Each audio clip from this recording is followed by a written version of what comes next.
What Has Government Done to Our Money? By Murray Newton Rothbard. Narrated by Chase. Chapter 1. Money in a Free Society. How did money begin? Clearly Robinson Crusoe had no need for money. He could not have eaten gold coins. Neither would Crusoe and Friday, perhaps exchanging fish for lumber, need to bother about money. But when society expands beyond a few families, the stage is already set for the emergence of money. To explain the role of money, we must go even further back and ask, why do men exchange at all? Exchange is the prime basis of our economic life. Without exchanges, there would be no real economy and practically no society. Clearly, a voluntary exchange occurs because both parties expect to benefit. An exchange is an agreement between A and B to transfer the goods or services of one man for the goods and services of the other. Obviously, both benefit because each values what he receives in exchange more than what he gives up. When Crusoe, say, exchanges some fish for lumber, he values the lumber he buys more than the fish he sells, while Friday, on the contrary, values the fish more than the lumber. From Aristotle to Marx, men have mistakenly believed that an exchange records some sort of equality of value, that if 1 barrel of fish is exchanged for 10 logs, there is some sort of underlying equality between them. Actually, the exchange was made only because each party valued the two products in different order. Why should exchange be so universal among mankind? Fundamentally because of the great variety in nature, the variety in man, and the diversity of location of natural resources. Every man has a different set of skills and aptitudes, and every plot of ground has its own unique features, its own distinctive resources. From this external natural fact of variety come exchanges. Wheat in Kansas for iron in Minnesota.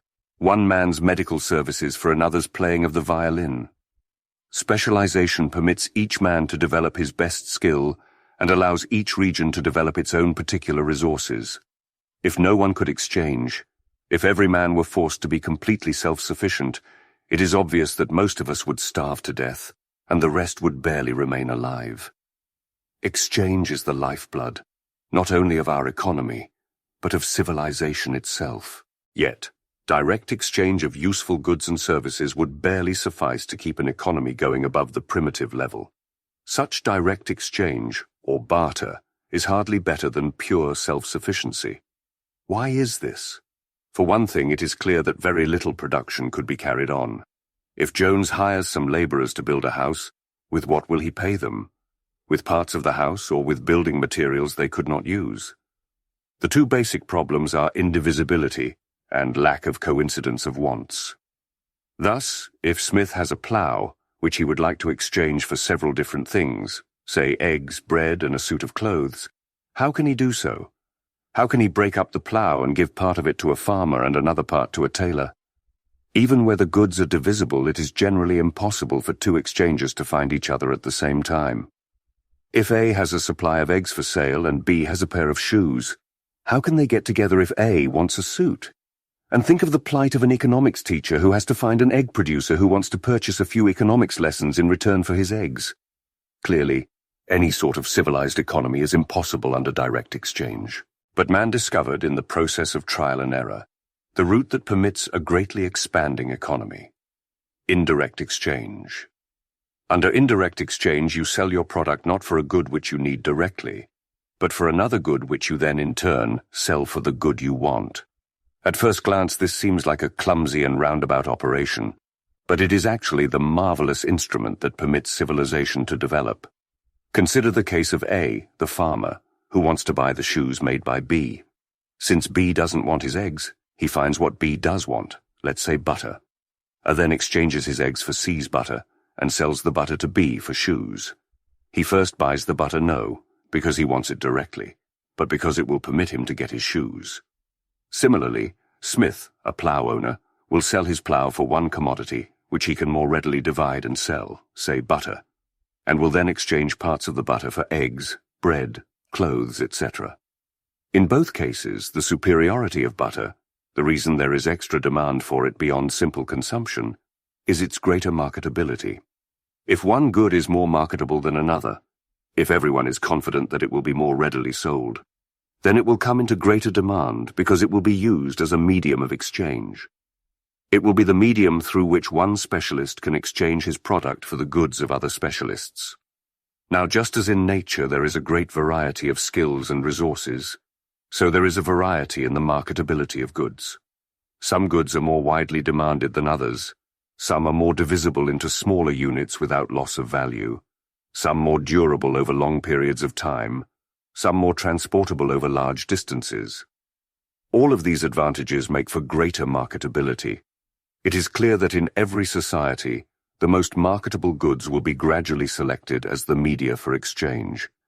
As they are more and more selected as media, the demand for them increases because of this use, and so they become even more marketable. The result is a reinforcing spiral. More marketability causes wider use as a medium, which causes more marketability, etc. Eventually, one or two commodities are used as general media in almost all exchanges, and these are called money. Historically, many different goods have been used as media. Tobacco in colonial Virginia, sugar in the West Indies, salt in Abyssinia, cattle in ancient Greece, nails in Scotland, copper in ancient Egypt, and grain, beads, tea, cowrie shells, and fishhooks. Through the centuries, two commodities, gold and silver, have emerged as money in the free competition of the market and have displaced the other commodities. Both are uniquely marketable, are in great demand as ornaments, and excel in the other necessary qualities. In recent times, silver, being relatively more abundant than gold, has been found more useful for smaller exchanges, while gold is more useful for larger transactions. At any rate, the important thing is that whatever the reason, the free market has found gold and silver to be the most efficient monies. This process, the cumulative development of a medium of exchange on the free market, is the only way money can become established. Money cannot originate in any other way, neither by everyone suddenly deciding to create money out of useless material, nor by government calling bits of paper money. For embedded in the demand for money is knowledge of the money prices of the immediate past. In contrast to directly used consumers or producers' goods, money must have pre-existing prices on which to ground a demand. But the only way this can happen is by beginning with a useful commodity under barter, and then adding demand for a medium for exchange to the previous demand for direct use, for example for ornaments in the case of gold one. Thus, government is powerless to create money for the economy. It can only be developed by the processes of the free market. A most important truth about money now emerges from our discussion. Money is a commodity. Learning this simple lesson is one of the world's most important tasks. So often have people talked about money as something much more or less than this. Money is not an abstract unit of account, divorceable from a concrete good. It is not a useless token only good for exchanging. It is not a claim on society. It is not a guarantee of a fixed price level. It is simply a commodity. It differs from other commodities in being demanded mainly as a medium of exchange. But aside from this, it is a commodity. And like all commodities, it has an existing stock. It faces demands by people to buy and hold it, etc. Like all commodities, its price, in terms of other goods, is determined by the interaction of its total supply, or stock, and the total demand by people to buy and hold it. People buy money by selling their goods and services for it, just as they sell money when they buy goods and services. The emergence of money was a great boon to the human race. Without money, without a general medium of exchange, there could be no real specialization, no advancement of the economy above a bare, primitive level. With money, the problems of indivisibility and coincidence of wants that plagued the barter society all vanish. Now Jones can hire laborers and pay them in money. Smith can sell his plough in exchange for units of money. The money commodity is divisible into small units, and it is generally acceptable by all.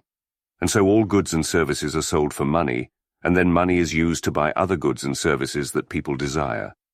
Because of money, an elaborate structure of production can be formed, with land, labor services, and capital goods cooperating to advance production at each stage and receiving payment in money. The establishment of money conveys another great benefit. Since all exchanges are made in money, all the exchange ratios are expressed in money, and so people can now compare the market worth of each good to that of every other good. If a TV set exchanges for 3 ounces of gold, and an automobile exchanges for 60 ounces of gold, then everyone can see that one automobile is worth 20 TV sets on the market. These exchange ratios are prices, and the money commodity serves as a common denominator for all prices. Only the establishment of money prices on the market allows the development of a civilized economy, for only they permit businessmen to calculate economically. Businessmen can now judge how well they are satisfying consumer demands by seeing how the selling prices of their products compare with the prices they have to pay productive factors, their costs. Since all these prices are expressed in terms of money, the businessmen can determine whether they are making profits or losses. Such calculations guide businessmen, laborers, and landowners in their search for monetary income on the market. Only such calculations can allocate resources to their most productive uses, to those uses that will most satisfy the demands of consumers. Many textbooks say that money has several functions: a medium of exchange, unit of account, or measure of values, a store of value, etc. But it should be clear that all of these functions are simply corollaries of the one great function, the medium of exchange. Because gold is a general medium, it is most marketable.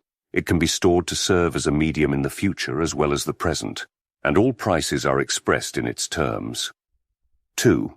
Because gold is a commodity medium for all exchanges, it can serve as a unit of account for present and expected future prices. It is important to realize that money cannot be an abstract unit of account or claim, except insofar as it serves as a medium of exchange. Now that we have seen how money emerged and what it does, we may ask, how is the money commodity used? Specifically, what is the stock or supply of money in society, and how is it exchanged?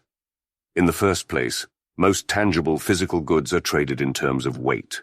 Weight is the distinctive unit of a tangible commodity, and so trading takes place in terms of units like tons, pounds, ounces, grains, grams, etc.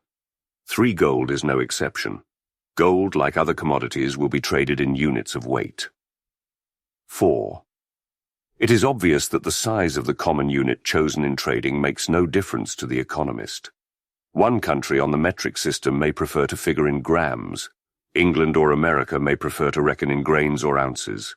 All units of weight are convertible into each other. 1 pound equals 16 ounces.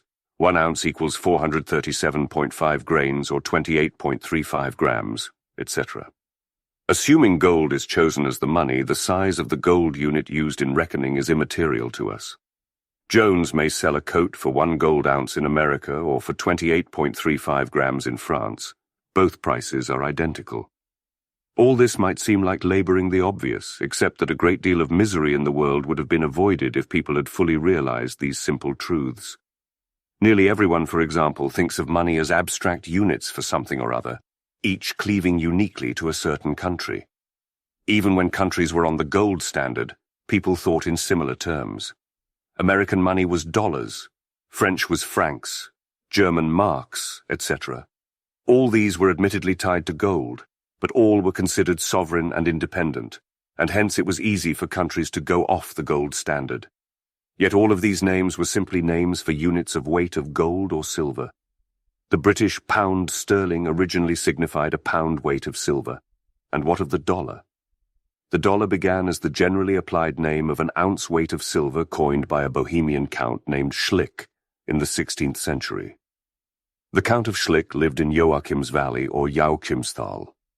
The Count's coins earned a great reputation for their uniformity and fineness, and they were widely called Joachim's thalers, or finally, thaler. The name dollar eventually emerged from thaler. On the free market, then, the various names that units may have are simply definitions of units of weight.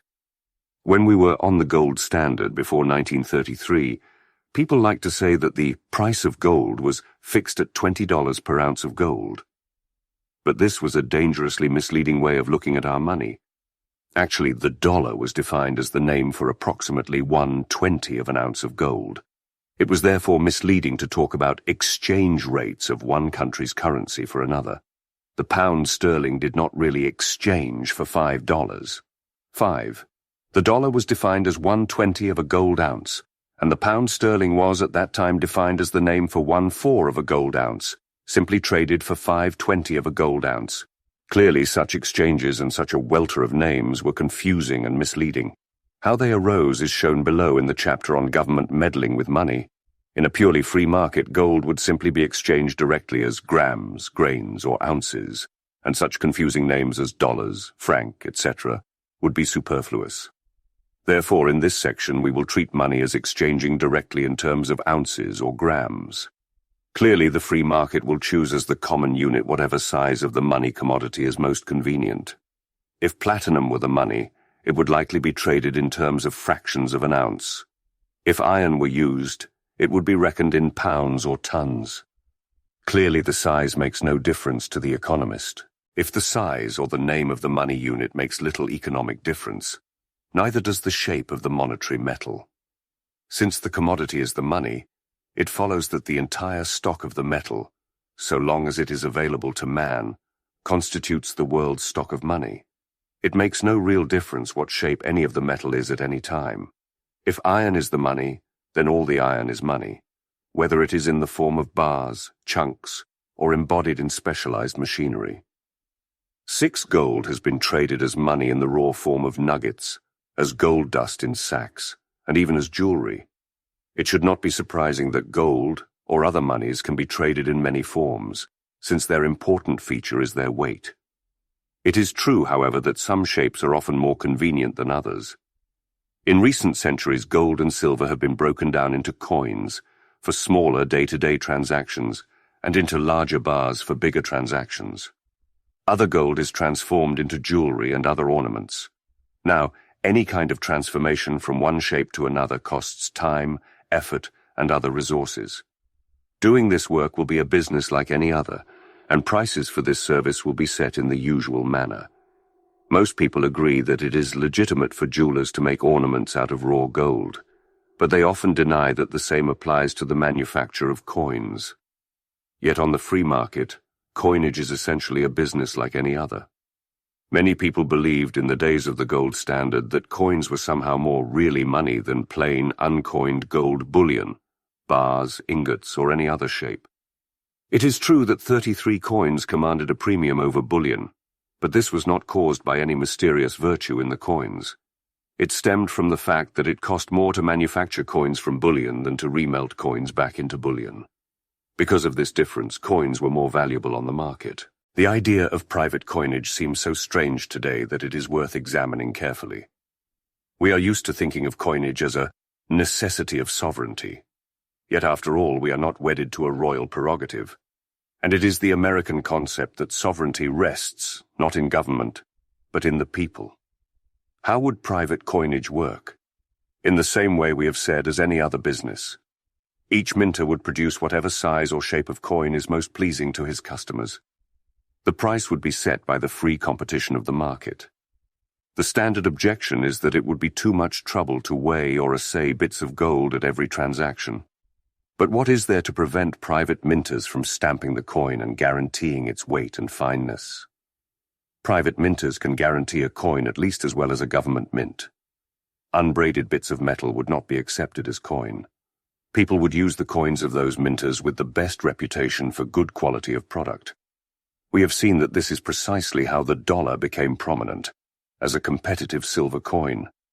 Opponents of private coinage charged that fraud would run rampant. Yet, these same opponents would trust government to provide the coinage. But if government is to be trusted at all, then surely, with private coinage, government could at least be trusted to prevent or punish fraud. It is usually assumed that the prevention or punishment of fraud, theft, or other crimes is the real justification for government. But if government cannot apprehend the criminal when private coinage is relied upon, what hope is there for a reliable coinage when the integrity of the private marketplace operators is discarded in favor of a government monopoly of coinage? If government cannot be trusted to ferret out the occasional villain in the free market in coin, why can government be trusted when it finds itself in a position of total control over money and may abase coin, counterfeit coin, or otherwise, with full legal sanction, perform as the sole villain in the marketplace? It is surely folly to say that government must socialize all property in order to prevent anyone from stealing property. Yet the reasoning behind abolition of private coinage is the same. Moreover, all modern business is built on guarantees of standards. The drugstore sells an 8-ounce bottle of medicine. The meat packer sells a pound of beef. The buyer expects these guarantees to be accurate, and they are. And think of the thousands upon thousands of specialized vital industrial 373 products that must meet very narrow standards and specifications. The buyer of a 1 2-inch bolt must get a 1 2-inch bolt and not a mere 3 8-inch. Yet business has not broken down. Few people suggest that the government must nationalize the machine tool industry as part of its job of defending standards against fraud. The modern market economy contains an infinite number of intricate exchanges, most depending on definite standards of quantity and quality. But fraud is at a minimum, and that minimum, at least in theory, may be persecuted. So it would be if there were private coinage. We can be sure that a minter's customers and his competitors would be keenly alert to any possible fraud in the weight or fineness of his coins. 7 champions of the government's coinage monopoly have claimed that money is different from all other commodities because Gresham's law proves that bad money drives out good from circulation. Hence, the free market cannot be trusted to serve the public in supplying good money. But this formulation rests on a misinterpretation of Gresham's famous law. The law really says that money overvalued artificially by government will drive out of circulation artificially undervalued money. Suppose, for example, there are 1-ounce gold coins in circulation. After a few years of wear and tear, let us say that some coins weigh only 0.9 ounces. Obviously, on the free market, the worn coins would circulate at only 90% of the value of the full-bodied coins, and the nominal face value of the former would have to be repudiated. 8. If anything, it will be the bad coins that will be driven from the market. But suppose the government decrees that everyone must treat the worn coins as equal to new, fresh coins, and must accept them equally in payment of debts. What has the government really done? It has imposed price control by coercion on the exchange rate between the two types of coin. By insisting on the par ratio when the worn coins should exchange at 10% discount, it artificially overvalues the worn coins and undervalues new coins. Consequently, everyone will circulate the worn coins and hoard or export the new. Bad money drives out good money, then not on the free market, but as the direct result of governmental intervention in the market. Despite never-ending harassment by governments, making conditions highly precarious, private coins have flourished many times in history. True to the virtual law that all innovations come from free individuals and not the state, now we may ask, what is the supply of money in society and how is that supply used? In particular, we may raise the perennial question, how much money do we need? Must the money supply be regulated by some sort of criterion, or can it be left alone to the free market?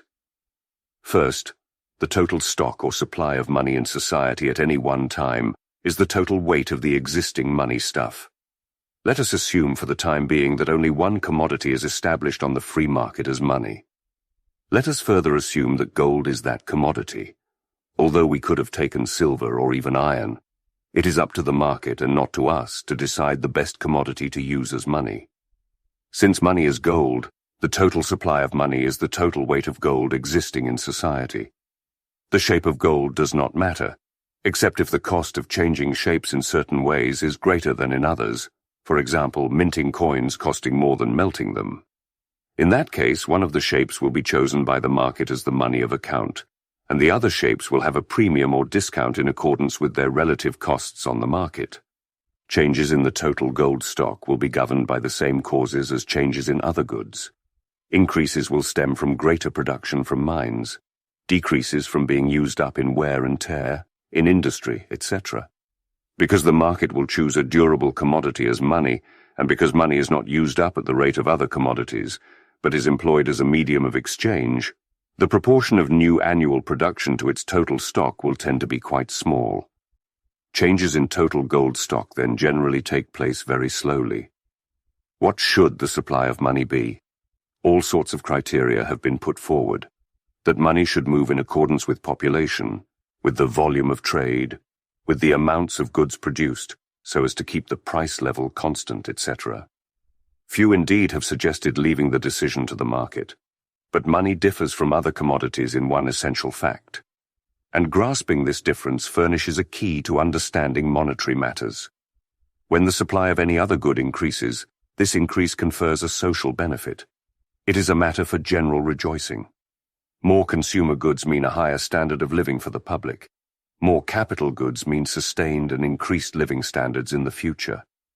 The discovery of new fertile land or natural resources also promises to add to living standards present and future.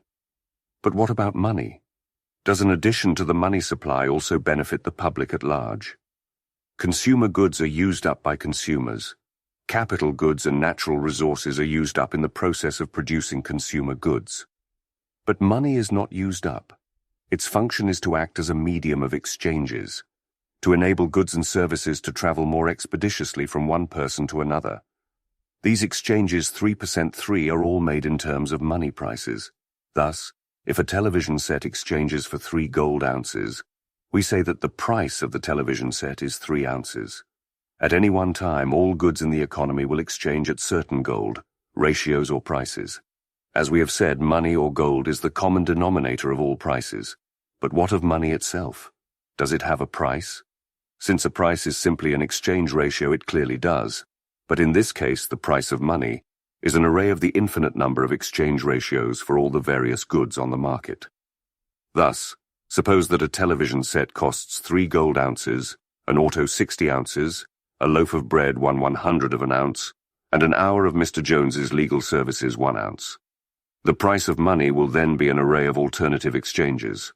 1 ounce of gold will be worth either 1/3 of a television set, 1/60 of an auto, 100 loaves of bread, or 1 hour of Jones's legal service, and so on down the line. The price of money, then, is the purchasing power of the monetary unit, in this case, of the gold ounce.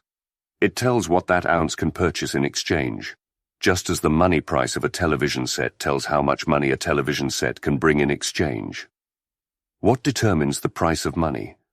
The same forces that determine all prices on the market, that venerable but eternally true law, supply and demand. We all know that if the supply of eggs increases, the price will tend to fall. If the buyer's demand for eggs increases, the price will tend to rise. The same is true for money.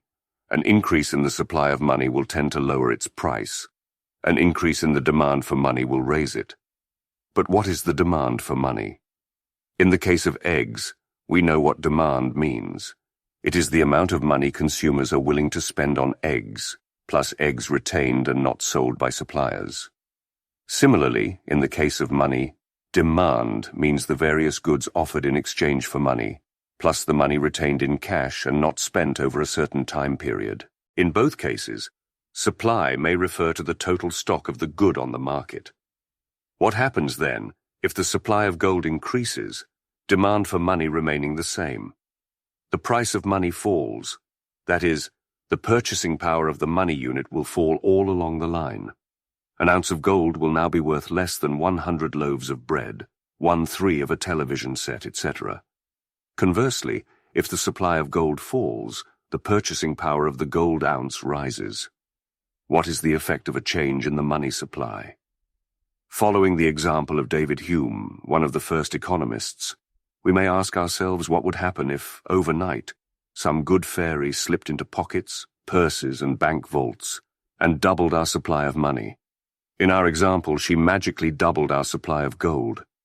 Would we be twice as rich? Obviously not. What makes us rich is an abundance of goods, and what limits that abundance is a scarcity of resources, namely land, labor, and capital. Multiplying coin will not whisk these resources into being. We may feel twice as rich for the moment, but clearly all we are doing is diluting the money supply. As the public rushes out to spend its newfound wealth, prices will very roughly double, or at least rise until the demand is satisfied, and money no longer bids against itself for the existing goods. Thus, we see that while an increase in the money supply, like an increase in the supply of any good, lowers its price, the change does not, unlike other goods, confer a social benefit. The public at large is not made richer. Whereas new consumer or capital goods add to standards of living, new money only raises prices, i.e., dilutes its own purchasing power. The reason for this puzzle is that money is only useful for its exchange value. Other goods have various real utilities, so that an increase in their supply satisfies more consumer wants. Money has only utility for prospective exchange. Its utility lies in its exchange value, or purchasing power. Our law, that an increase in money does not confer a social benefit, stems from its unique use as a medium of exchange. An increase in the money supply, then, only dilutes the effectiveness of each gold ounce. On the other hand, a fall in the supply of money raises the power of each gold ounce to do its work. We come to the startling truth that it doesn't matter what the supply of money is. Any supply will do as well as any other supply. The free market will simply adjust by changing the purchasing power or effectiveness of the gold unit. There is no need to tamper with the market in order to alter the money supply that it determines. At this point, the monetary planner might object. All right, granting that it is pointless to increase the money supply, isn't gold mining a waste of resources? Shouldn't the government keep the money supply constant and prohibit new mining? This argument might be plausible to those who hold no principled objections to government meddling, thought it would not convince the determined advocate of liberty. But the objection overlooks an important point, that gold is not only money, but is also inevitably a commodity. An increased supply of gold may not confer any monetary benefit, but it does confer a non-monetary benefit, i.e. it does increase the supply of gold used in consumption, ornaments, dental work and the like, and in production, industrial work. Gold mining, therefore, is not a social waste at all. We conclude, therefore, that determining the supply of money, like all other goods, is best left to the free market. Aside from the general moral and economic advantages of freedom over coercion, no dictated quantity of money will do the work better, and the free market will set the production of gold in accordance with its relative ability to satisfy the needs of consumers, as compared with all other productive goods. 10. The critic of monetary freedom is not so easily silenced, however. There is, in particular, the ancient bugbear of hoarding. The image is conjured up of the selfish old miser who, perhaps irrationally, perhaps from evil motives, hoards up gold unused in his cellar or treasure trove, thereby stopping the flow of circulation and trade, causing depressions and other problems. Is hoarding really a menace? In the first place, what has simply happened is an increased demand for money on the part of the miser. As a result, prices of goods fall, and the purchasing power of the gold ounce rises. There has been no loss to society, which simply carries on with a lower active supply of more powerful gold ounces. Even in the worst possible view of the matter, then, nothing has gone wrong, and monetary freedom creates no difficulties. But there is more to the problem than that, for it is by no means irrational for people to desire more or less money in their cash balances. Let us at this point study cash balances further.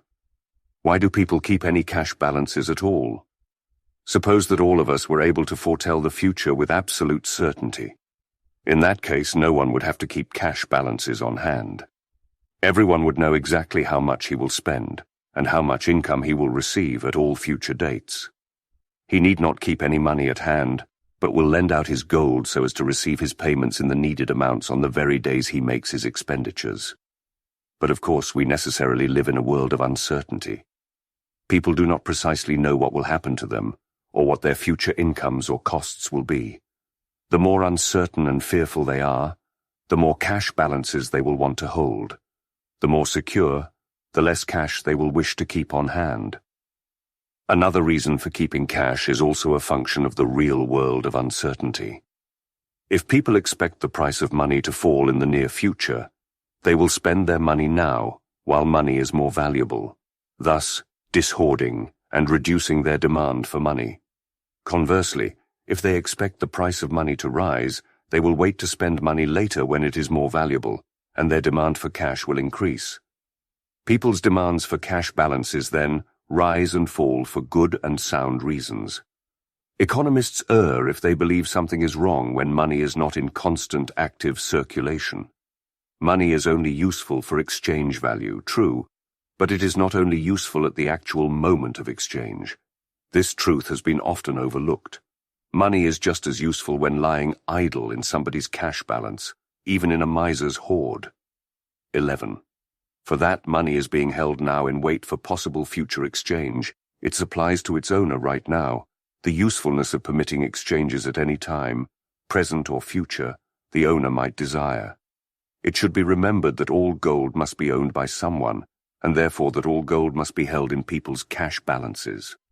If there are 3,000 tons of gold in the society, all 3,000 tons must be owned and held at any one time in the cash balances of individual people. The total sum of cash balances is always identical with the total supply of money in the society.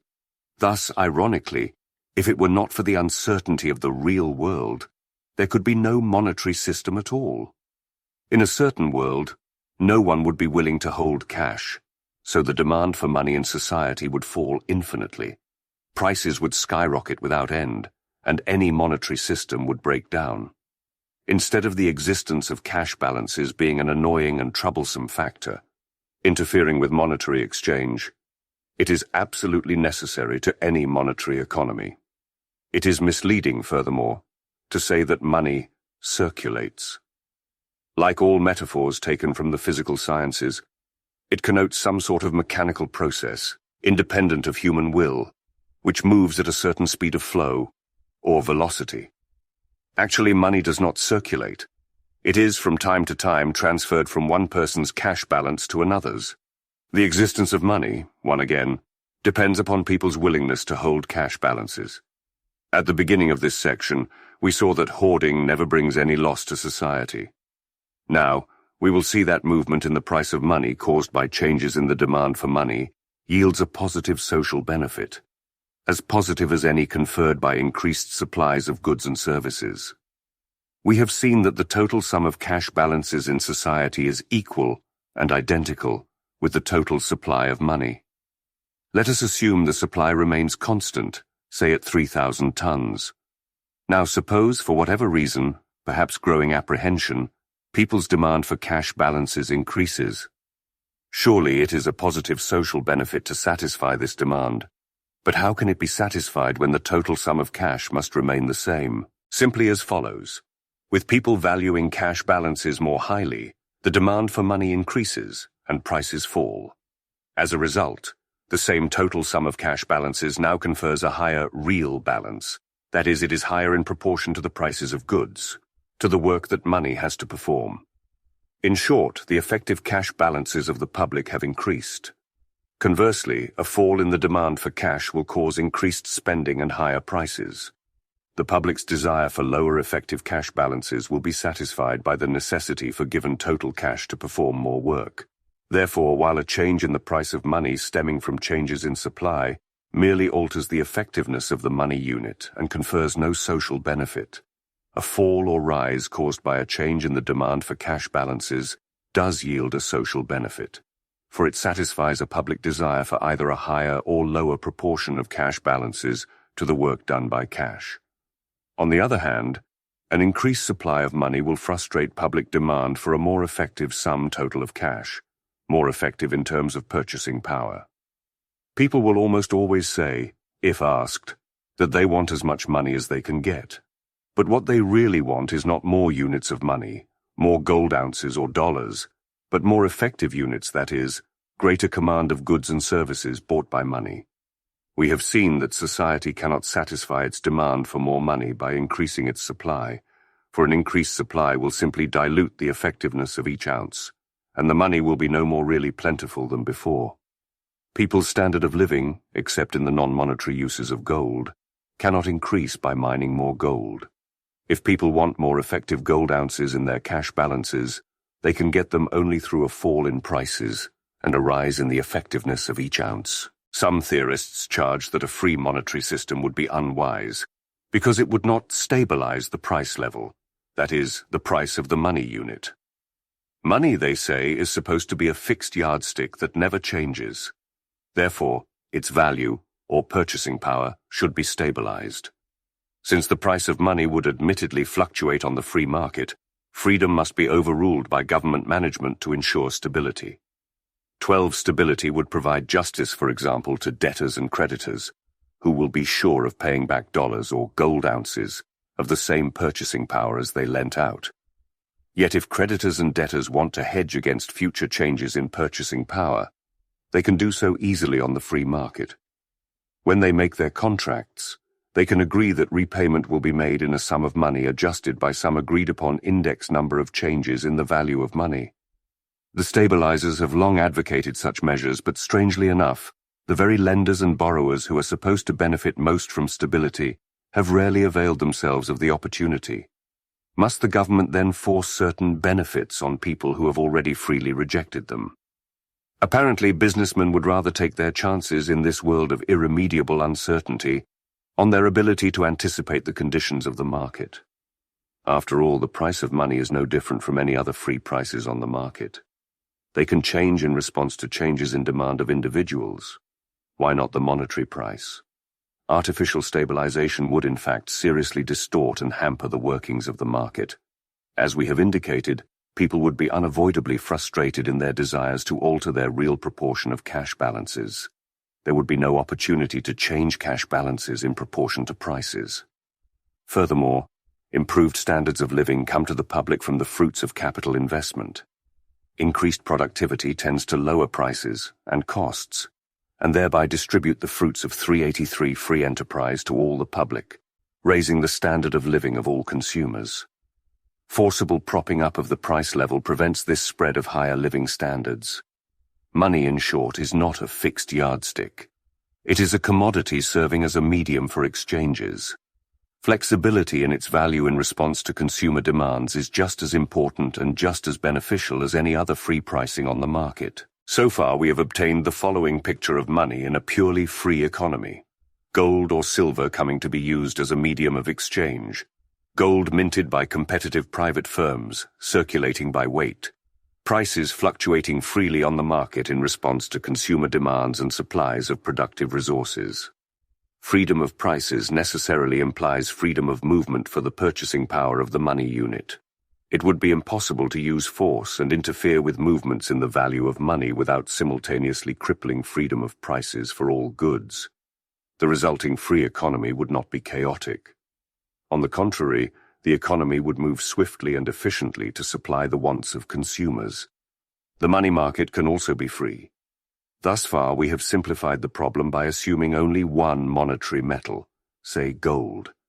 Suppose that two or more monies continue to circulate on the world market, say gold and silver. Possibly gold will be the money in one area and silver in another, or else they both may circulate side by side. Gold, for example, being ounce for ounce more valuable on the market than silver, may be used for larger transactions and silver for smaller. Would not two monies be impossibly chaotic? Wouldn't the government have to step in and impose a fixed ration between the two, bimetallism, or in some way demonetize one or the other metal, impose a single standard? It is very possible that the market, given free rein, might eventually establish one single metal as money. But in recent centuries, silver stubbornly remained to challenge gold. It is not necessary, however, for the government to step in and save the market from its own folly in maintaining two monies. Silver remained in circulation precisely because it was convenient, for small change, for example. Silver and gold could easily circulate side by side, and have done so in the past. The relative supplies of and demands for the two metals will determine the exchange rate between the two, and this rate, like any other price, will continually fluctuate in response to these changing forces. At one time, for example, silver and gold ounces might exchange at 16, 1, another time at 15, 1, etc. Which metal will serve as a unit of account depends on the concrete circumstances of the market. If gold is the money of account, then most transactions will be reckoned in gold ounces, and silver ounces will exchange at a freely fluctuating price in terms of the gold. It should be clear that the exchange rate and the purchasing powers of the units of the two metals will always tend to be proportional. If prices of goods are 15 times as much in silver as they are in gold, then the exchange rate will tend to be set at 15, 1. If not, it will pay to exchange from one to the other until parity is reached. Thus, if prices are 15 times as much in terms of silver as gold, while silver-gold is 20, 1, people will rush to sell their goods for gold, buy silver, and then rebuy the goods with silver, reaping a handsome gain in the process. This will quickly restore the purchasing power parity of the exchange rate. As gold gets cheaper in terms of silver, silver prices of goods go up, and gold prices of goods go down. The free market, in short, is eminently orderly not only when money is free, but even when there is more than one money circulating. What kind of standard will a free money provide? The important thing is that the standard not be imposed by government decree. If left to itself, the market may establish gold as a single money, gold standard, silver as a single money, silver standard, or perhaps most likely both as monies with freely fluctuating exchange rates, parallel standards. Point 13. Suppose, then, that the free market has established gold as money, forgetting again about silver for the sake of simplicity. Even in the convenient shape of coins, gold is often cumbersome and awkward to carry and use directly in exchange. For larger transactions, it is awkward and expensive to transport several £100s of gold. But the free market, ever ready to satisfy social needs, comes to the rescue. Gold, in the first place, must be stored somewhere, and just as specialization is most efficient in other lines of business, so it will be most efficient in the warehousing business. Certain firms, then, will be successful on the market in providing warehousing services. Some will be gold warehouses, and will store gold for its myriad owners. As in the case of all warehouses, the owner's right to the stored goods is established by a warehouse receipt which he receives in exchange for storing the goods. The receipt entitles the owner to claim his goods at any time he desires. This warehouse will earn profit no differently from any other, i.e., by charging a price for its storage services. There is every reason to believe that gold warehouses or money warehouses will flourish on the free market in the same way that other warehouses will prosper. In fact, warehousing plays an even more important role in the case of money. For all other goods pass into consumption, and so must leave the warehouse after a while to be used up in production or consumption. But money, as we have seen, is mainly not used in 3 and 3 the physical sense. Instead, it is used to exchange for other goods, and to lie in wait for such exchanges in the future. In short, money is not so much used up as simply transferred from one person to another. In such a situation, convenience inevitably leads to transfer of the warehouse receipt instead of the physical gold itself. Suppose, for example, that Smith and Jones both store their gold in the same warehouse. Jones sells Smith an automobile for 100 gold ounces. They could go through the expensive process of Smith's redeeming his receipt and moving their gold to Jones's office, with Jones turning right around and redepositing the gold again. But they will undoubtedly choose a far more convenient course. Smith simply gives Jones a warehouse receipt for 100 ounces of gold. In this way, warehouse receipts for money come more and more to function as money substitutes. Fewer and fewer transactions move the actual gold. In more and more cases, paper titles to the gold are used instead. As the market develops, there will be 3 limits on the advance of this substitution process. One is the extent that people use these money warehouses, called banks, instead of cash. Clearly, if Jones for some reason didn't like to use a bank, Smith would have to transport the actual gold. The second limit is the extent of the clientele of each bank. In other words, the more transactions take place between clients of different banks, the more gold will have to be transported. The more exchanges are made by clients of the same bank, the less need to transport the gold. If Jones and Smith were clients of different warehouses, Smith's bank, or Smith himself, would have to transport the gold to Jones's bank. Third, the clientele must have confidence in the trustworthiness of their banks. If they suddenly find out, for example, that the bank officials have had criminal records, the bank will likely lose its business in short order. In this respect, all warehouses and all businesses resting on goodwill are alike. As banks grow and confidence in them develops, their clients may find it more convenient in many cases to waive their right to paper receipts, called banknotes, and instead to keep their titles as open book accounts. In the monetary realm, these have been called bank deposits. Instead of transferring paper receipts, the client has a book claim at the bank. He makes exchanges by writing an order to his warehouse to transfer a portion of this account to someone else. Thus, in our example, Smith will order the bank to transfer book title to his 100 gold ounces to Jones. This written order is called a check. It should be clear that economically there is no difference whatever between a bank note and a bank deposit. Both are claims to ownership of stored gold. Both are transferred similarly as money substitutes, and both have the identical 3 limits on their extent of use. The client can choose, according to this convenience, whether he wishes to keep his title in note or deposit form. 14. Now what has happened to their money supply as a result of all these operations? If paper notes or bank deposits are used as money substitutes, does this mean that the effective money supply in the economy has increased even though the stock of gold has remained the same? Certainly not.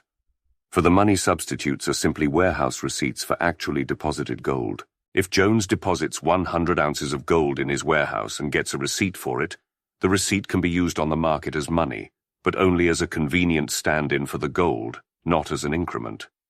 The gold in the vault is then no longer a part of the effective money supply, but is held as a reserve for its receipt, to be claimed whenever desired by its owner. An increase or decrease in the use of substitutes, then, exerts no change on the money supply. Only the form of the supply is changed, not the total. Thus, the money supply of a community may begin as 10 million gold ounces. Then 6 million may be deposited in banks, in return for gold notes, whereupon the effective supply will now be 4 million ounces of gold, 6 million ounces of gold claims in paper notes. The total money supply has remained the same. Curiously, many people have argued that it would be impossible for banks to make money if they were to operate on this 100% reserve basis, gold always represented by its receipt. Yet there is no real problem, any more than for any warehouse. Almost all warehouses keep all the goods for their owners, 100% reserve, as a matter of course. In fact, it would be considered fraud or theft to do otherwise. Their profits are earned from service charges to their customers. The banks can charge for their services in the same way. If it is objected that customers will not pay the high service charges, this means that the bank's services are not in very great demand, and the use of their services will fall to the levels that consumers find worthwhile.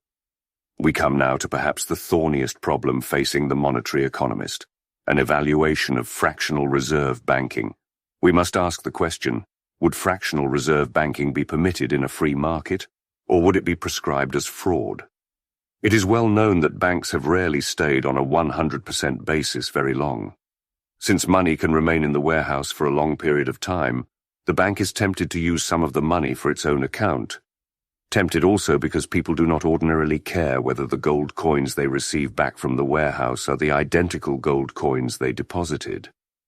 The bank is tempted, then, to use other people's money to earn a profit for itself. If the banks lend out the gold directly, the receipts, of course, are now partially invalidated. There are now some receipts with no gold behind them.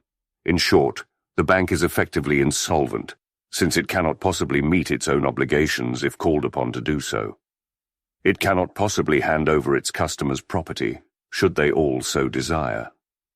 Generally, banks, instead of taking the gold directly, print uncovered or pseudo-warehouse receipts, that is, warehouse receipts for gold that is not and cannot be there. These are then loaned at a profit. Clearly the economic effect is the same. More warehouse receipts are printed than gold exits in the vaults. What the bank has done is to issue gold warehouse receipts which represent nothing, but are supposed to represent 100% of their face value in gold. The pseudo-receipts pour forth on the trusting market in the same way as the true receipts, and thus add to the effective money supply of the country. In the above example, if the banks now issue 2 million ounces of false receipts, with no gold behind them, the money supply of the country will rise from 10 to 12 million gold ounces, at least until the hocus-pocus has been discovered and corrected. There are now, in addition to 4 million ounces of gold held by the public, 8 million ounces of money substitutes, only 6 million of which are covered by gold. Issue of pseudo-receipts like counterfeiting of coin is an example of inflation, which will be studied further below. Inflation may be defined as any increase in the economy's supply of money, not consisting of an increase in the stock of the money metal. Fractional reserve banks, therefore, are inherently inflationary institutions. Defenders of banks reply as follows: the banks are simply functioning like other businesses, they take risks. Admittedly, if all the depositors presented their claims, the banks would be bankrupt since outstanding receipts exceed gold in the vaults. But banks simply take the chance, usually justified, that not everyone will ask for his gold. The great difference, however, between the fractional reserve bank and all other business is this. Other businessmen use their own or borrowed capital in ventures, and if they borrow credit, they promise to pay at a future date, taking care to have enough money at hand on that date to meet their obligation.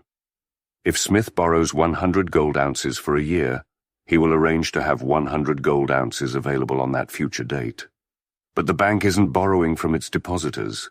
It doesn't pledge to pay back gold at a certain date in the future. Instead, it pledges to pay the receipt in gold at any time, on demand. In short, the banknote or deposit is not an IOU or debt. It is a warehouse receipt for other people's property. Further, when a businessman borrows or lends money, he does not add to the money supply.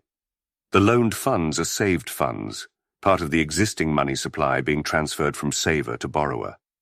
Bank issues, on the other hand, artificially increase the money supply since pseudo-receipts are injected into the market. A bank, then, is not taking the usual business risk.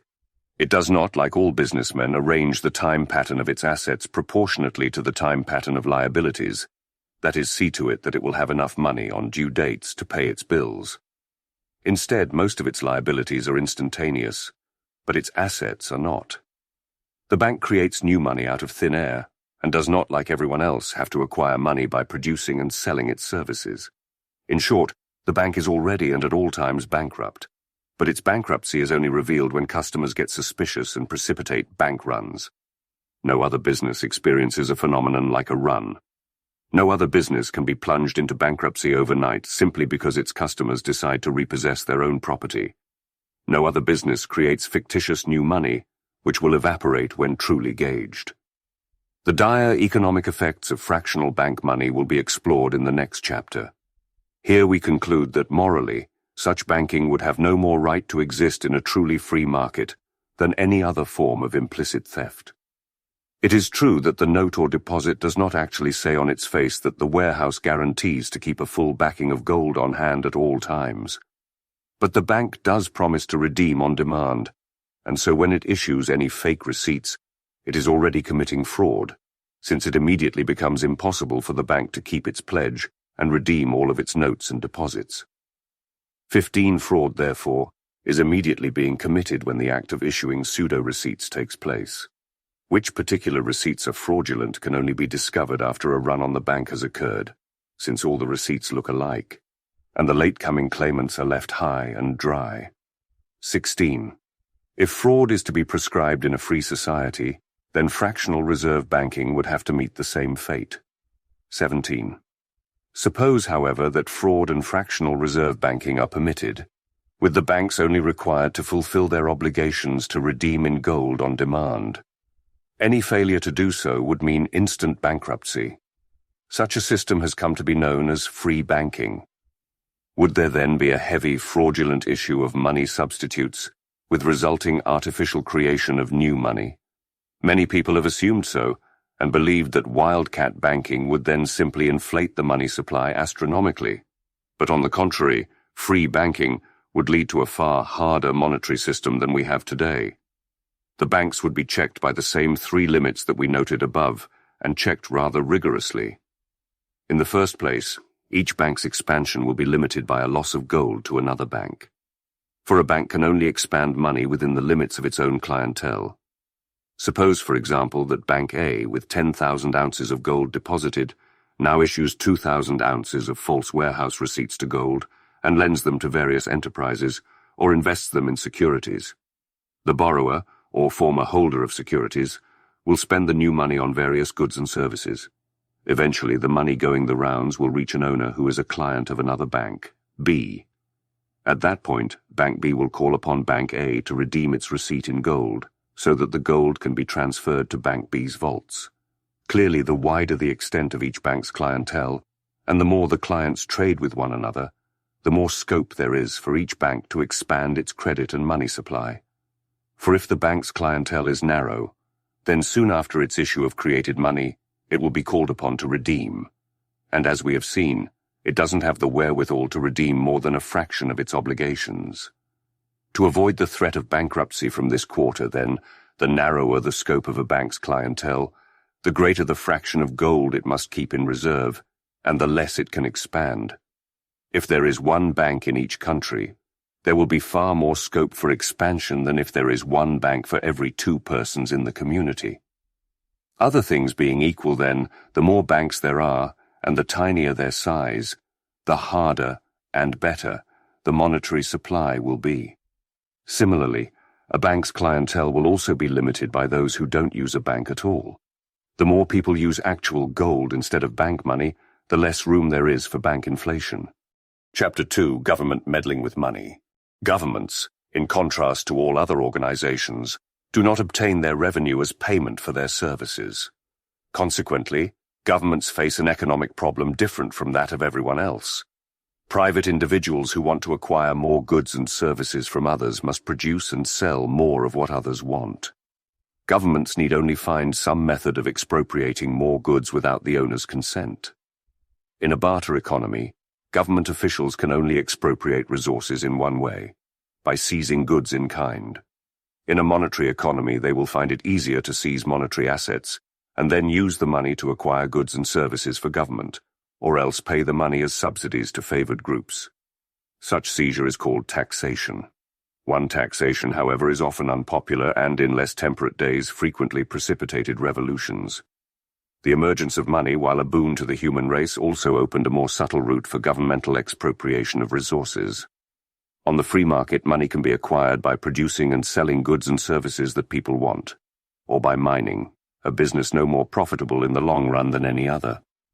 But if government can find ways to engage in counterfeiting, the creation of new money out of thin air, it can quickly produce its own money without taking the trouble to sell services or mine gold. It can then appropriate resources slyly and almost unnoticed, without rousing the hostility touched off by taxation. In fact, counterfeiting can create in its very victims the blissful illusion of unparalleled prosperity. Counterfeiting is evidently but another name for inflation, both creating new money that is not standard gold or silver, and both function similarly. And now we see why governments are inherently inflationary. Because inflation is a powerful and subtle means for government acquisition of the public's resources, a painless and all the more dangerous form of taxation. To gauge the economic effects of inflation, let us see what happens when a group of counterfeiters set about their work. Suppose the economy has a supply of 10,000 gold ounces, and counterfeiters, so cunning that they cannot be detected, pump in 2,000 ounces more. What will be the consequences? First, there will be a clear gain to the counterfeiters. They take the newly created money and use it to buy goods and services. In the words of the famous New Yorker cartoon, showing a group of counterfeiters in sober contemplation of their handiwork, retail spending is about to get a needed shot in the arm. Precisely. Local spending indeed does get a shot in the arm. The new money works its way, step by step, throughout the economic system. As the new money spreads, it bids prices up. As we have seen, new money can only dilute the effectiveness of each dollar. But this dilution takes time, and is therefore uneven. In the meantime, some people gain and other people lose.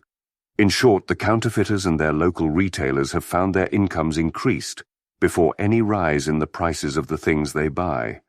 But on the other hand, people in remote areas of the economy who have not yet received the new money find their buying prices rising before their incomes. Retailers at the other end of the country, for example, will suffer losses. The first receivers of the new money gain most, and at the expense of the latest receivers. Inflation, then, confers no general social benefit. Instead, it redistributes the wealth in favor of the first-comers and at the expense of the laggards in the race. And inflation is, in effect, a race, to see who can get the new money earliest. The latecomers, the ones stuck with the loss, are often called the fixed income groups. Ministers, teachers, people on salaries lag notoriously behind other groups in acquiring the new money. Particular sufferers will be those depending on fixed money contracts, contracts made in the days before the inflationary rise in prices, life insurance beneficiaries and annuitants, retired persons living off pensions, landlords with long-term leases, bondholders and other creditors, those holding cash, all will bear the brunt of the inflation. They will be the ones who are taxed. Too inflation has other disastrous effects. It distorts that keystone of our economy, business calculation. Since prices do not all change uniformly and at the same speed, it becomes very difficult for business to separate the lasting from the transitional and gauge truly the demands of consumers or the cost of their operations. For example, accounting practice enters the cost of an asset at the amount the business has paid for it. But if inflation intervenes, the cost of replacing the asset when it wears out will be far greater than that recorded on the books. As a result, business accounting will seriously overstate their profits during inflation and may even consume capital while presumably increasing their investments. 3. Similarly, stockholders and real estate holders will acquire capital gains during an inflation that are not really gains at all. But they may spend part of these gains without realizing that they are thereby consuming their original capital. By creating illusory profits and distorting economic calculation, inflation will suspend the free market's penalizing of inefficient and rewarding of efficient firms. Almost all firms will seemingly prosper. The general atmosphere of a seller's market will lead to a decline in the quality of goods and of service to consumers, since consumers often resist price increases less when they occur in the form of downgrading of quality. 4. The quality of work will decline in an inflation for a more subtle reason. People become enamored of get-rich-quick schemes, seemingly within their grasp in an era of ever-rising prices, and often scorn sober effort. Inflation also penalizes thrift and encourages debt, for any sum of money loaned will be repaid in dollars of lower purchasing power than when originally received. The incentive, then, is to borrow and repay later rather than save and lend. Inflation, therefore, lowers the general standard of living in the very course of creating a tinsel atmosphere of prosperity. Fortunately, inflation cannot go on forever, for eventually people wake up to this form of taxation. They wake up to the continual shrinkage in the purchasing power of their dollar. At first, when prices rise, people say, "Well, this is abnormal, the product of some emergency. I will postpone my purchases and wait until prices go back down." This is the common attitude during the first phase of an inflation. This notion moderates the price rise itself and conceals the inflation further, since the demand for money is thereby increased. But as inflation proceeds, people begin to realize that prices are going up perpetually as a result of perpetual inflation. Now people will say, "I will buy now, though prices are high, because if I wait, prices will go up still further." As a result, the demand for money now falls and prices go up more, proportionately, than the increase in the money supply. At this point, the government is often called upon to relieve the money shortage caused by the accelerated price rise, and it inflates even faster. Soon, the country reaches the stage of the crack-up boom, when people say, "I must buy anything now, anything to get rid of money which depreciates on my hands." The supply of money skyrockets, the demand plummets, and prices rise astronomically. Production falls sharply, as people spend more and more of their time finding ways to get rid of their money. The monetary system has, in effect, broken down completely, and the economy reverts to other monies, if they are attainable, other metal, foreign currencies if this is a one-country inflation, or even a return to barter conditions. The monetary system has broken down under the impact of inflation. This condition of hyperinflation is familiar historically in the assignats of the French Revolution, the Continentals of the American Revolution, and especially the German crisis of 1923, and the Chinese and other currencies after World War II. 5. A final indictment of inflation is that whenever the newly issued money is first used as loans to business, inflation causes the dread business cycle. This silent but deadly process, undetected for generations, works as follows. New money is issued by the banking system, under the aegis of government, and loaned to business. To businessmen, the new funds seem to be genuine investments, but these funds do not, like free market investments, arise from voluntary savings. The new money is invested by businessmen in various projects, and paid out to workers and other factors as higher wages and prices. As the new money filters down to the whole economy, and the people tend to re-establish their old voluntary consumption saving proportions. In short, if people wish to save and invest about 20% of their incomes and consume the rest, new bank money loaned to business at first makes the saving proportion look higher. When the new money seeps down to the public, it re-establishes its old 20-80 proportion, and many investments are now revealed to be wasteful. Liquidation of the wasteful investments of the inflationary boom constitutes the depression phase of the business cycle. 6. For government to use counterfeiting to add to its revenue, many lengthy steps must be travelled down the road away from the free market. Government could not simply invade a functioning free market and print its own paper tickets. Done so abruptly, few people would accept the government's money. Even in modern times, many people in backward countries have simply refused to accept paper money and insist on trading only in gold. Governmental incursion, therefore, must be far more subtle and gradual. Until a few centuries ago, there were no banks, and therefore the government could not use the banking engine for massive inflation as it can today. What could it do when only gold and silver circulated? The first step, taken firmly by every sizable government, was to seize an absolute monopoly of the minting business. That was the indispensable means of getting control of the coinage supply. The king's or the lord's picture was stamped upon coins, and the myth was propagated that coinage is an essential prerogative of royal or baronial sovereignty. The mintage monopoly allowed government to supply whatever denominations of coin it, and not the public, wanted. As a result, the variety of coins on the market was forcibly reduced. Furthermore, the mint could now charge a high price, greater than costs, seigneurage, a price just covering costs, brassage, or supply coins free of charge. Seigneurage was a monopoly price, and it imposed a special burden on the conversion of bullion to coin. Gratuitous coinage, on the other hand, overstimulated the manufacture of coins from bullion and forced the general taxpayer to pay for minting services utilized by others. Having acquired the mintage monopoly, governments fostered the use of the name of the monetary unit, doing their best to separate the name from its true base in the underlying weight of the coin. This, too, was a highly important step, for it liberated each government from the necessity of abiding by the common money of the world market. Instead of using grains or grams of gold or silver, each state fostered its own national name in the supposed interests of monetary patriotism: dollars, marks, francs, and the like. The shift made possible the preeminent means of governmental counterfeiting of coin: debasement.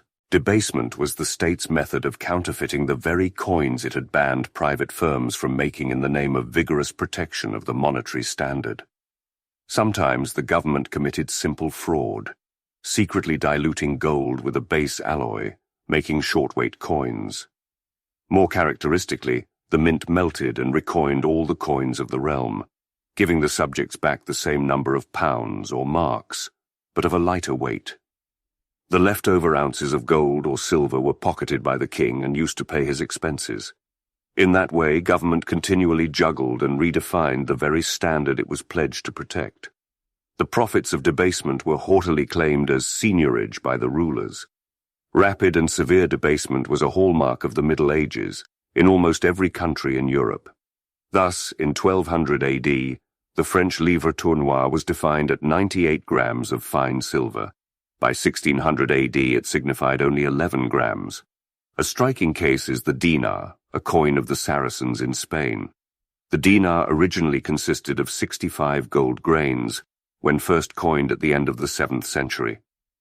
The Saracens were notably sound in monetary matters, and by the middle of the 12th century the dinar was still 60 grains. At that point, the Christian kings conquered Spain, and by the early 13th century the dinar, now called maravedi, was reduced to 14 grains. Soon the gold coin was too light to circulate, and it was converted into a silver coin weighing 26 grains of silver. This too was debased, and by the mid-15th century, the maravedi was only 1.5 silver grains, and again too small to circulate. 7. Government imposes price controls largely in order to divert public attention from governmental inflation to the alleged evils of the free market. As we have seen, Gresham's law, that an artificially overvalued money tends to drive an artificially undervalued money out of circulation, is an example of the general consequences of price control. Government places in effect a maximum price on one type of money in terms of the other. Maximum price causes a shortage, disappearance into hoards or exports, of the currency suffering the maximum price, artificially undervalued, and leads it to be replaced in circulation by the overpriced money. We have seen how this works in the case of new versus worn coins, one of the earliest examples of Gresham's law.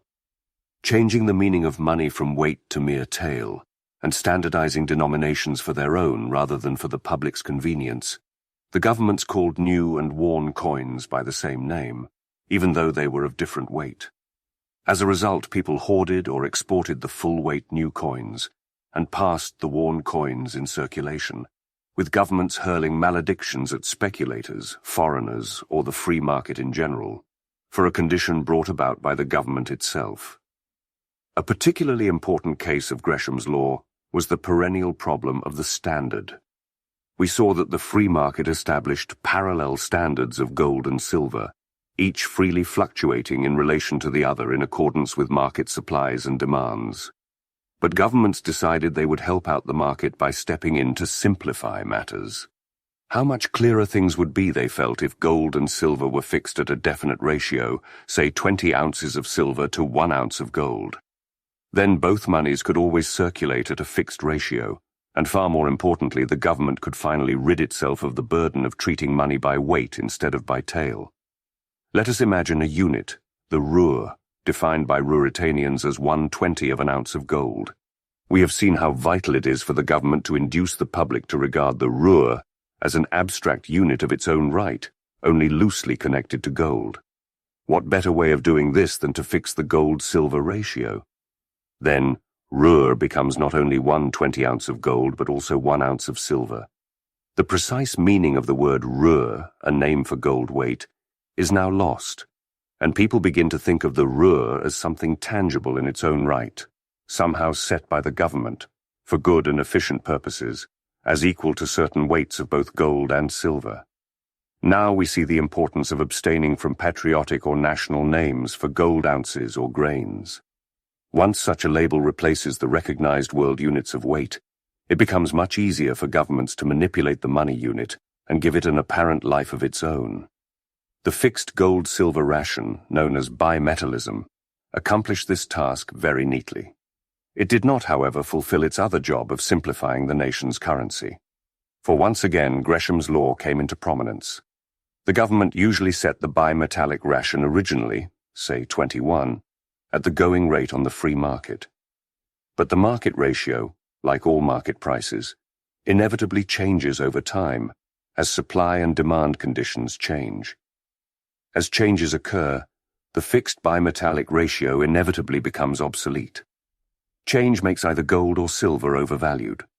Gold then disappears into cash balance, black market or exports, when silver flows in from abroad and comes out of cash balances to become the only circulating currency in Ruritania. For centuries, all countries struggled with calamitous effects of suddenly alternating metallic currencies. First, silver would flow in and gold disappear. Then, as the relative market ratios changed, gold would pour in and silver disappear. 8. Finally, after weary centuries of bimetallic disruption, governments picked one metal as the standard, generally gold. Silver was relegated to token coin status for small denominations, but not at full weight. The minting of token coins was also monopolized by government, and since not backed 100% by gold, was a means of expanding the money supply. The eradication of silver as money certainly injured many people who preferred to use silver for various transactions. There was truth in the war cry of the bimetallists that a crime against silver had been committed. But the crime was really the original imposition of bimetallism in lieu of parallel standards. Bimetallism created an impossibly difficult situation, which the government could either meet by going back to full monetary freedom, parallel standards, or by picking one of the two metals as money, gold or silver standard. Full monetary freedom after all this time was considered absurd and quixotic, and so the gold standard was generally adopted, How was the government able to enforce its price controls on monetary exchange rates? By a device known as legal tender laws. Money is used for payment of past debts, as well as for present cash transactions. With the name of the country's currency now prominent in accounting instead its actual weight, contracts began to pledge payment in certain amounts of money. Legal tender laws dictated what that money could be. When only the original gold or silver was designated legal tender, people considered it harmless, but they should have realized that a dangerous precedent had been set for government control of money. If the government sticks to the original money, its legal tender law is superfluous and unnecessary. 9. On the other hand, the government may declare as legal tender a lower quality currency side by side with the original. Thus, the government may decree worn coins as good as new ones in paying off debt, of silver and gold equivalent to each other in the fixed ratio. The legal tender laws then bring Gresham's law into being. When legal tender laws enshrine an overvalued money, they have another effect. They favor debtors at the expense of creditors. For then, debtors are permitted to pay back their debts in a much poorer money than they had borrowed, and creditors are swindled out of the money rightfully theirs. This confiscation of creditors' property, however, only benefits outstanding debtors. Future debtors will be burdened by the scarcity of credit generated by the memory of government spoliation of creditors. The compulsory minting monopoly and legal tender legislation were the capstones in government's drive to gain control of their nation's money. Bolstering these measures, each government moved to abolish the circulation of all coins minted by rival governments. 10. Within each country, only the coin of its own sovereign could now be used. Between countries, unstamped gold and silver bullion was used in exchange. This further severed the ties between the various parts of the world market, further sundering one country from another, and disrupting the international division of labor. Yet, purely hard money did not leave too much scope for governmental inflation. There were limits to the debasing that governments could engineer, and the fact that all countries used gold and silver placed definite checks on the control of each government over its own territory. The rulers were still held in check by the discipline of an international metallic money. Governmental control of money could only become absolute, and its counterfeiting unchallenged, as money substitutes came into prominence in recent centuries. The advent of paper money and bank deposits, an economic boon when backed fully by gold or silver, provided the open sesame for government's road to power over money, and thereby over the entire economic system. The modern economy, with its widespread use of banks and money substitutes, provides the golden opportunity for government to fasten its control over the money supply and permit inflation at its discretion. We have seen in Section 12, page 20, that there are three great checks on the power of any bank to inflate under a free banking system. 1. The extent of the clientele of each bank. 2. The extent of the clientele of the whole banking system, that is, the extent to which people use money substitutes. And 3. The confidence of the clients in their banks. The narrower the clientele of each bank, of the banking system as a whole, or the shakier the state of confidence, the stricter will be the limits on inflation in the economy. Government's privileging and controlling of the banking system has operated to suspend these limits. All these limits, of course, rest on one fundamental obligation: the duty of the banks to redeem their sworn liabilities on demand. We have seen that no fractional reserve bank can redeem all of its liabilities, and we have also seen that this is the gamble that every bank takes. But it is, of course, essential to any system of private property that contract obligations be fulfilled. The bluntest way for government to foster inflation, then, is to grant the banks the special privilege of refusing to pay their obligations, while yet continuing in their operation. While everyone else must pay their debts or go bankrupt, the banks are permitted to refuse redemption of their receipts, at the same time forcing their own debtors to pay when their loans fall due. The usual name for this is a suspension of specie payments. A more accurate name would be license for theft. For what else can we call a governmental permission to continue in business without fulfilling one's contract? In the United States, mass suspension of specie payment in times of bank troubles became almost a tradition. It started in the War of 1812. Most of the country's banks were located in New England, a section unsympathetic to America's entry into the war. These banks refused to lend for war purposes, and so the government borrowed from new banks in the other states. These banks issued new paper money to make the loans. The inflation was so great that calls for redemption flooded into the new banks, especially from the conservative non-expanding banks of New England, where the government spent most of its money on war goods. As a result, there was a mass suspension in 1814, lasting for over 2 years, well beyond the end of the war. During that time, banks sprouted up, issuing notes with no need to redeem in gold or silver. This suspension set a precedent for succeeding economic crises. 1819, 1837, 1857, and so forth. As a result of this tradition, the banks realized that they need have no fear of bankruptcy after an inflation. And this, of course, stimulated inflation and wildcat banking. Those writers who point to 19th century America as a horrid example of free banking fail to realize the importance of this clear dereliction of duty by the states in every financial crisis. The governments and the banks persuaded the public of the justice of their acts. In fact, anyone trying to get his money back during a crisis was considered unpatriotic and a despoiler of his fellow men, while banks were often commended for patriotically bailing out the community in a time of trouble. Many people, however, were bitter at the entire proceeding, and from this sentiment grew the famous hard money Jacksonian movement that flourished before the Civil War. 11. Despite its use in the United States, such periodic privilege to banks did not catch hold as a general policy in the modern world. It was a crude instrument, too sporadic. It could not be permanent since few people would patronize banks that never paid their obligations. And what's more, it provided no means of government control over the banking system. What governments want, after all, is not simply inflation, but inflation completely controlled and directed by themselves. There must be no danger of the banks running the show. And so a far subtler, smoother, more permanent method was devised and sold to the public as a hallmark of civilization itself: central banking. Central banking is now put in the same class with modern plumbing and good roads. Any economy that doesn't have it is called backward, primitive, hopelessly out of the swim. America's adoption of the Federal Reserve System, our central bank, in 1913 was greeted as finally putting us in the ranks of the advanced nations. Central banks are often nominally owned by private individuals or, as in the United States, jointly by private banks. But they are always directed by government-appointed officials and serve as arms of the government. Where they are privately owned, as in the original Bank of England or the Second Bank of the United States, their prospective profits add to the usual governmental desire for inflation. A central bank attains its commanding position from its governmentally granted monopoly of the note issue. This is often the unsung key to its power. Invariably, private banks are prohibited from issuing notes, and the privilege is reserved to the central bank.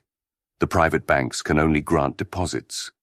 If their customers ever wish to shift from deposits to notes, therefore, the banks must go to the central bank to get them. Hence the central bank's lofty perch as a banker's bank. It is a banker's bank because the bankers are forced to do business with it. As a result, bank deposits became not only in gold, but also in central bank notes. And these new notes were not just plain banknotes. They were liabilities of the central bank, an institution invested with all the majestic aura of the government itself. Government, after all, appoints the bank officials and coordinates its policy with other state policy. It receives the notes in taxes and declares them to be legal tender. As a result of these measures, all the banks in the country became clients of the central bank. 12 gold poured into the central bank from the private banks, and, in exchange, the public got central bank notes and the disuse of gold coins. Gold coins were scoffed at by official opinion as cumbersome, old-fashioned, inefficient, an ancient fetish, perhaps useful in children's socks at Christmas, but that's about all. How much safer, more convenient, more efficient is the gold when resting as bullion in the mighty vaults of the central bank? Bathed by this propaganda, and influenced by the convenience and governmental backing of the notes, the public more and more stopped using gold coins in its daily life. Inexorably, the gold flowed into the central bank where, more centralized, it permitted a far greater degree of inflation of money substitutes. In the United States, the Federal Reserve Act compels the banks to keep the minimum ratio of reserves to deposits, and since 1917, these reserves could only consist of deposits at the Federal Reserve Bank. Gold could no longer be part of a bank's legal reserves. It had to be deposited in the Federal Reserve Bank.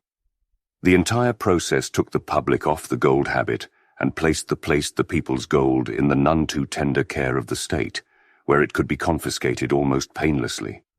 International traders still used gold bullion in their large-scale transactions, but they were an insignificant proportion of the voting population. One of the reasons the public could be lured from gold to banknotes was the great confidence everyone had in the central bank. Surely the central bank, possessed of almost all the gold in the realm, backed by the might and prestige of government, could not fail and go bankrupt. And it is certainly true that no central bank in recorded history has ever failed. But why not? Because of the sometimes unwritten but very clear rule that it could not be permitted to fail. If governments sometimes allowed private banks to suspend payment, how much more readily would it permit the central bank, its own organ, to suspend when in trouble? The precedent was set in central banking history when England permitted the Bank of England to suspend in the late 18th century and allowed this suspension for over 20 years. The central bank thus became armed with the almost unlimited confidence of the public. By this time, the public could not see that the central bank was being allowed to counterfeit at will and yet remain immune from any liability if its bona fides should be questioned. It came to see the central bank as simply a great national bank, performing a public service and protected from failure by being a virtual arm of the government. The central bank proceeded to invest the private banks with the public's confidence. This was a more difficult task. The central bank let it be known that it would always act as a lender of last resort to the banks. That is, that the bank would stand ready to lend money to any bank in trouble, especially when many banks are called upon to pay their obligations. Governments also continued to prop up banks by discouraging bank runs. That is, cases where many clients suspect chicanery and ask to get back their property. Sometimes they will permitted banks to suspend payment, as in the compulsory bank holidays of 1933. Laws were passed prohibiting public encouragement of bank runs, and, as in the 1929 Depression in America, government campaigned against selfish and unpatriotic gold hoarders. America finally solved its pesky problem of bank failures when it adopted Federal Deposit Insurance in 1933. The Federal Deposit Insurance Corporation has only a negligible proportion of backing for the bank deposits it insures. But the public has been given the impression, and one that may well be accurate, that the federal government would stand ready to print enough new money to redeem all of the insured deposits. As a result, the government has managed to transfer its own command of vast public confidence to the entire banking system, as well as to the central bank. We have seen that by setting up a central bank, governments have greatly widened, if not removed, two of the three main checks on bank credit inflation. What of the third check, the problem of the narrowness of each bank's clientele? Removal of this check is one of the main reasons for the central bank's existence. In a free banking system, inflation by any one bank would soon lead to demands for redemption by the other banks, since the clientele of any one bank is severely limited. But the central bank, by pumping reserves into all the banks, can make sure that they can all expand together, and at a uniform rate. If all banks are expanding, then there is no redemption problem of one bank upon another, and each bank finds bank expansion of one bank upon another, and each bank finds that its clientele is really the whole country. In short, the limits on bank expansion are immeasurably widened, from the clientele of each bank to that of the whole banking system. Of course, this means that no bank can expand further than the central bank desires. Thus, the government has finally achieved the power to control and direct the inflation of the banking system. In addition to removing the checks on inflation, the act of establishing a central bank has a direct inflationary impact. Before the central bank began, banks kept their reserves in gold. Now gold flows into the central bank in exchange for deposits with the bank, which are now reserves for the commercial banks. But the bank itself keeps only a fractional reserve of gold to its own liabilities. Therefore, the act of establishing a central bank greatly multiplies the inflationary potential of the country. 13. Precisely how does the central bank go about its task of regulating the private banks? By controlling the bank's reserves. Their deposit accounts at the central bank. Banks tend to keep a certain ratio of reserves to their total deposit liabilities, and in the United States, government control is made easier by imposing a legal minimum ratio on the bank. The central bank can stimulate inflation then by pouring reserves into the banking system, and also by lowering the reserve ratio, thus permitting a nationwide bank credit expansion. If the banks keep a reserve deposit ratio of 1:10, then excess reserves, above the required ratio of $10 million, will permit and encourage a nationwide bank inflation of 100 million. Since banks profit by credit expansion, and since government has made it almost impossible for them to fail, they will usually try to keep loaned up to their allowable maximum. The central bank adds to the quantity of bank reserves by buying assets on the market. What happens, for example, if the bank buys an asset, any asset, from Mr. Jones, valued at $1,000? The central bank writes out a check to Mr. Jones for $1,000 to pay for the asset. The central bank does not keep individual accounts, so Mr. Jones takes the check and deposits it in his bank. Jones's bank credits him with a $1,000 deposit and presents the check to the central bank, which has to credit the bank with an added $1,000 in reserves. This $1,000 in reserves permits a multiple bank credit expansion, particularly if added reserves are in this way poured into many banks across the country. If the central bank buys an asset from a bank directly, then the result is even clearer. The bank adds to its reserves, and a base for multiple credit expansion is established. Undoubtedly, the favorite asset for central bank purchase has been government securities. In that way, the government assures a market for its own securities. Government can easily inflate the money supply by issuing new bonds, and then orders its central bank to purchase them. Often the central bank undertakes to support the market price of government securities at a certain level, thereby causing a flow of securities into the bank and a consequent perpetual inflation. Besides buying assets, the central bank can create new bank reserves in another way, by lending them. The rate which the central bank charges the banks for this service is the rediscount rate. Clearly, borrowed reserves are not as satisfactory to the banks as reserves that are wholly theirs, since there is now pressure for repayment. Changes in the rediscount rate receive a great deal of publicity, but they are clearly of minor importance compared to the movements in the quantity of bank reserves and the reserve ratio.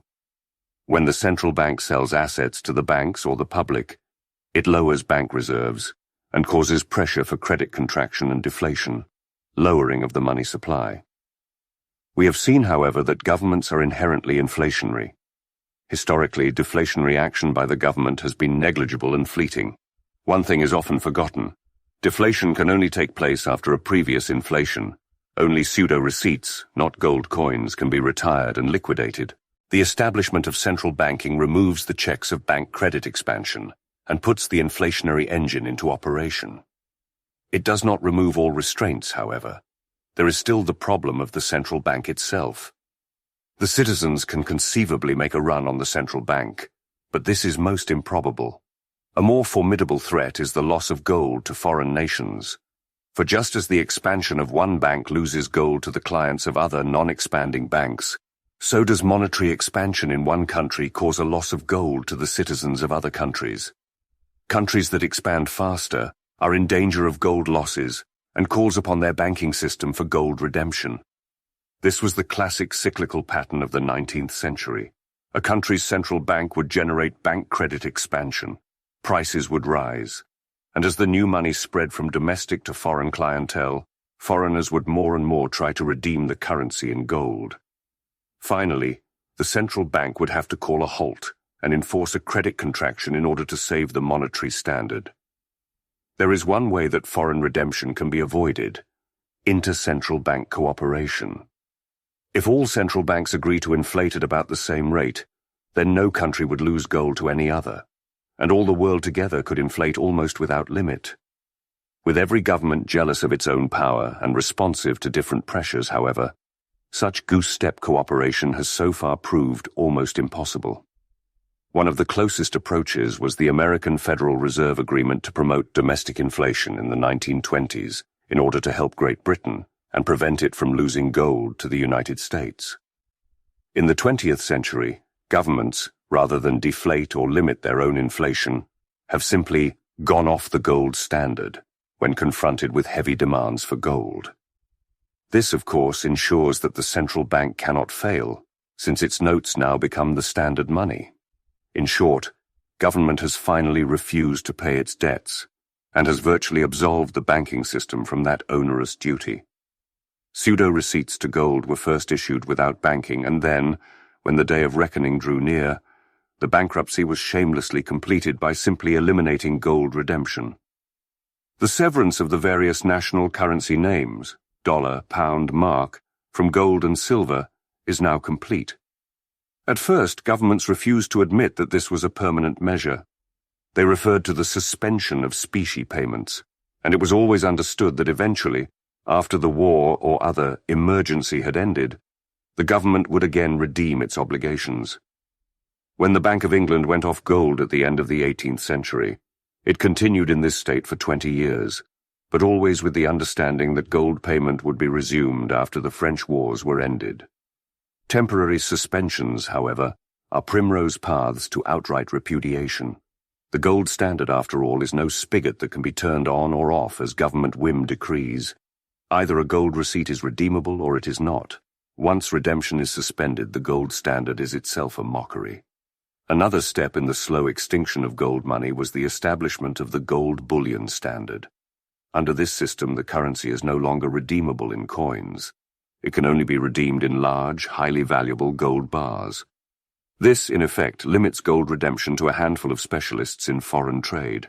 There is no longer a true gold standard, but governments can still proclaim their adherence to gold. The European gold standards of the 1920s were pseudo-standards of this type. 14.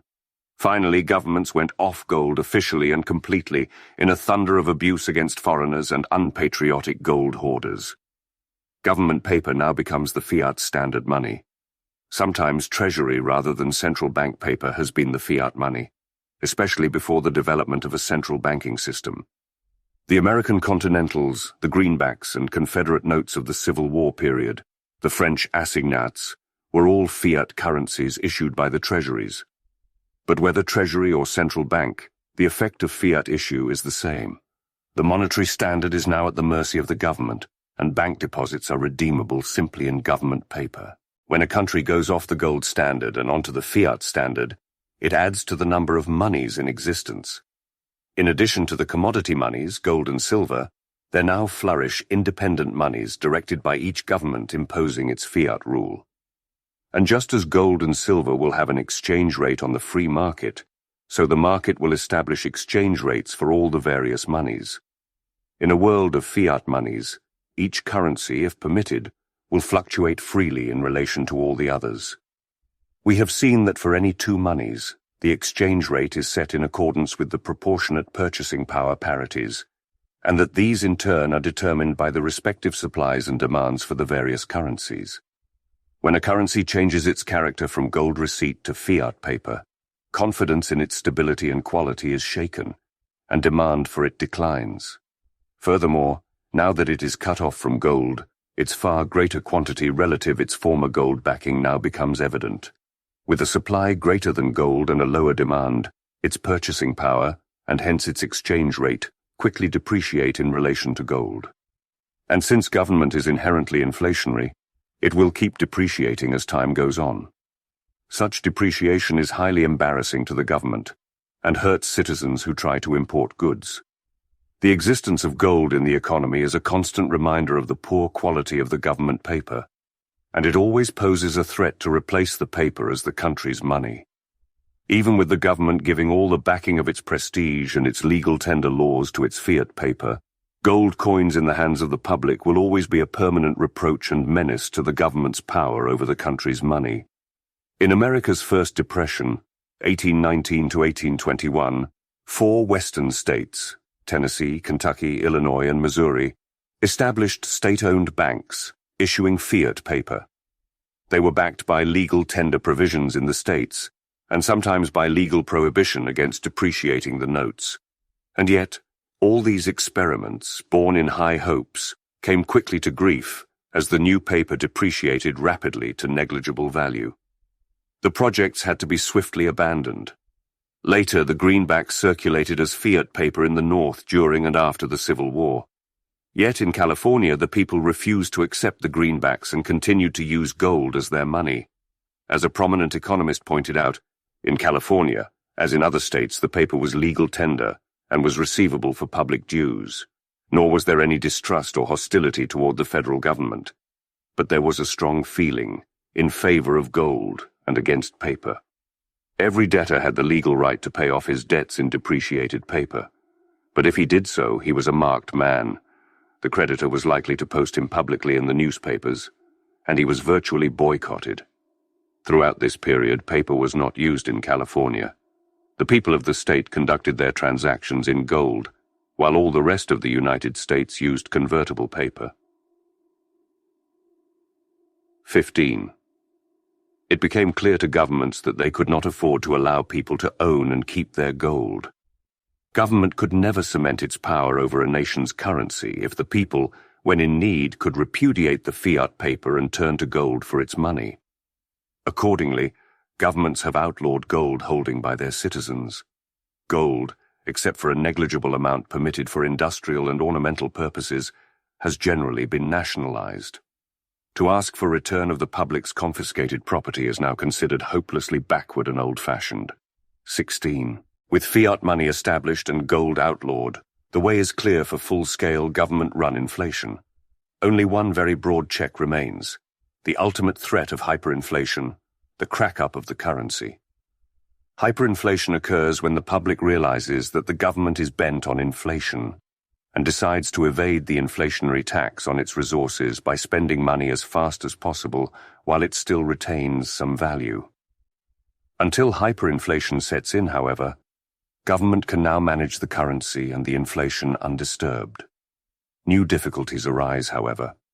As always, government intervention to cure one problem raises a host of new, unexpected problems. In a world of fiat monies, each country has its own money. The international division of labor based on an international currency has been broken, and countries tend to divide into their own autarkic units. Lack of monetary certainty disrupts trade further. The standard of living in each country thereby declines. Each country has freely fluctuating exchange rates with all other currencies. A country inflating beyond the others no longer fears a loss of gold, but it faces other unpleasant consequences. The exchange rate of its currency falls in relation to foreign currencies. This is not only embarrassing but even disturbing to citizens who fear further depreciation. It also greatly raises the costs of imported goods, and this means a great deal to those countries with a high proportion of international trade. In recent years, therefore, governments have moved to abolish freely fluctuating exchange rates. Instead, they fixed arbitrary exchange rates with other currencies. Gresham's law tells us precisely the result of any such arbitrary price control. Whatever rate is set will not be the free market one, since that can only be determined from day to day on the market. Therefore, one currency will always be artificially overvalued and the other undervalued. Generally, governments have deliberately overvalued their currencies for prestige reasons, and also because of the consequences that follow. When a currency is overvalued by decree, people rush to exchange it for the undervalued currency at the bargain rates. This causes a surplus of overvalued and a shortage of the undervalued currency. The rate, in short, is prevented from moving to clear the exchange market. In the present world, foreign currencies have generally been overvalued relative to the dollar. The result has been the famous phenomenon of the dollar shortage, another testimony to the operation of Gresham's law. Foreign countries, clamoring about a dollar shortage, thus brought it about by their own policies. It is possible that these governments actually welcomed this state of affairs, for A, it gave them an excuse to clamor for American dollar aid to relieve the dollar shortage in the free world, and B, it gave them an excuse to ration imports from America.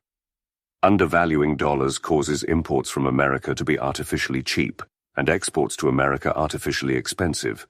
Endnote. This sentence was truncated in the 4th edition. The result, a trade deficit and worry over the dollar drain. 17. The foreign government then stepped in to tell its people sadly that it is unfortunately necessary for it to ration imports, to issue license to importers, and determine what is imported according to need. To ration imports, many governments confiscate the foreign exchange holdings of their citizens, backing up an artificially high valuation on domestic currency by forcing these citizens to accept far less domestic money than they could have acquired on the free market. Thus, foreign exchange, as well as gold, has been nationalized and exporters penalized. In countries where foreign trade is vitally important, this government exchange control imposes virtual socialization on the economy. An artificial exchange rate thus gives countries an excuse for demanding foreign aid and for imposing socialist controls over trade. 18. At present, the world is enmeshed in a chaotic welter of exchange controls, currency blocks, restrictions on convertibility, and multiple systems of rates. In some countries, a black market in foreign exchange is legally encouraged to find out the true rate, and multiple discriminatory rates are fixed for different types of transactions.